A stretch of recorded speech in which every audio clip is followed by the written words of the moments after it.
Aujourd'hui, la plus grande actualité nous vient de Biélorussie. Ici, le président Alexandre Loukachenko a ouvertement averti sa population de se préparer à la guerre, avec de nouvelles brigades mobilisées à la frontière et la mise en place des bases pour une mobilisation rapide.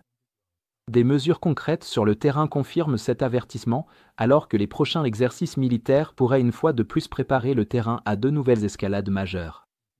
Dans son allocution télévisée, Loukachenko a dit aux Biélorusses de se préparer à la guerre et à des temps difficiles à venir, en faisant adopter des amendements législatifs qui permettraient non seulement l'instauration de la loi martiale, mais aussi d'autoriser une mobilisation générale à grande échelle de façon bien plus aisée. Ces changements ne doivent pas être sous-estimés et pourraient placer des dizaines de milliers de soldats biélorusses à la frontière nord de l'Ukraine en quelques jours. De plus, la Biélorussie est en train de former une nouvelle brigade complète d'opérations spéciales à Homel, à portée de frappe du flanc nord de l'Ukraine.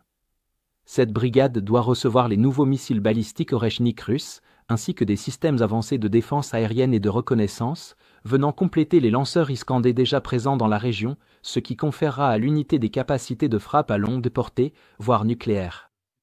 Si la Biélorussie entre dans le conflit, deux scénarios principaux sont envisageables. Le premier serait une invasion directe de l'ouest de l'Ukraine en ouvrant un front nord.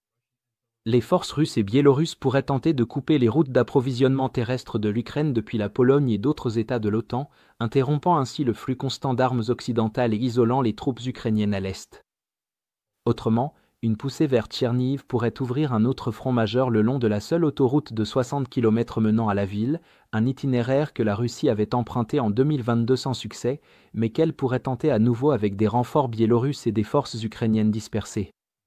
Le terrain majoritairement boisé du nord de l'Ukraine permettrait aux forces spéciales biélorusses d'opérer avec une efficacité accrue, rendant la nouvelle brigade en formation à la frontière d'autant plus inquiétante.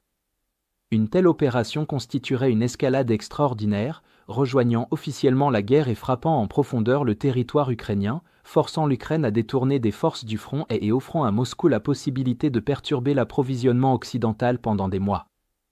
Le deuxième scénario, plus audacieux, serait une opération vers l'ouest en direction du corridor de Suwalki, l'étroite bande de terre entre la Biélorussie et l'enclave russe de Kaliningrad.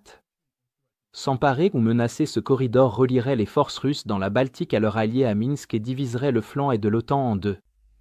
Il est à noter que le drone de reconnaissance russe qui a pénétré l'espace aérien lituanien et survolé Vilnius a ensuite été retrouvé écrasé sur un terrain d'entraînement de l'armée lituanienne, ce qui indique une surveillance ciblée des infrastructures militaires.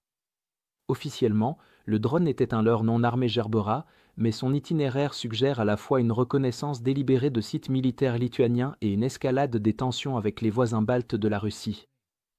L'un ou l'autre de ces scénarios pourrait être plus proche qu'on ne le pense, avec les exercices militaires Zapad 2025 entre la Russie et la Biélorussie prévus pour septembre.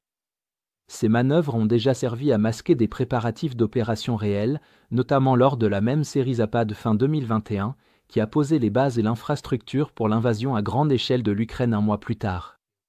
Des rapports font déjà état de redéploiement vers des zones d'entraînement qui pourraient également servir de point de rassemblement si des ordres étaient donnés. L'Occident est conscient de la possibilité de ces scénarios, puisque l'Allemagne a redéployé des chasseurs Eurofighter en Pologne, les stationnant à l'est de Varsovie pour renforcer la mission de police du ciel de l'OTAN. Les responsables affirment que cette décision est une réponse directe au prochain exercice Zapad, destiné à renforcer la présence aérienne de l'OTAN sans aller jusqu'à un déploiement à grande échelle. Pendant ce temps, Berlin surveille de près la situation, pleinement conscient de la rapidité avec laquelle un exercice peut se transformer en véritable incursion.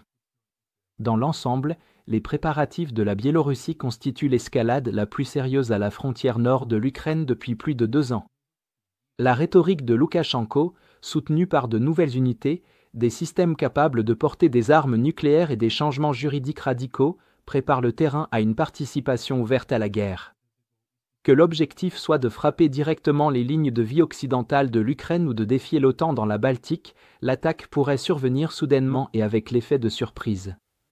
Pour l'OTAN, c'est un rappel que le prochain point de tension pourrait émerger non pas dans le Donbass ou la mer Noire, mais dans les forêts et les champs entre Minsk, Kiev et Vilnius, où les évolutions politiques sont désormais rapidement accompagnées de menaces militaires.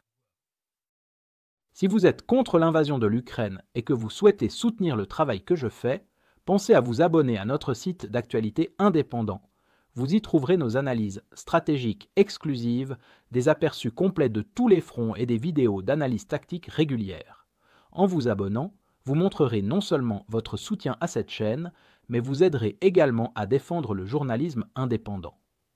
Le lien vers notre site est dans la description. Merci d'avoir regardé ce reportage et je remercie tous ceux qui ont décidé de nous rejoindre.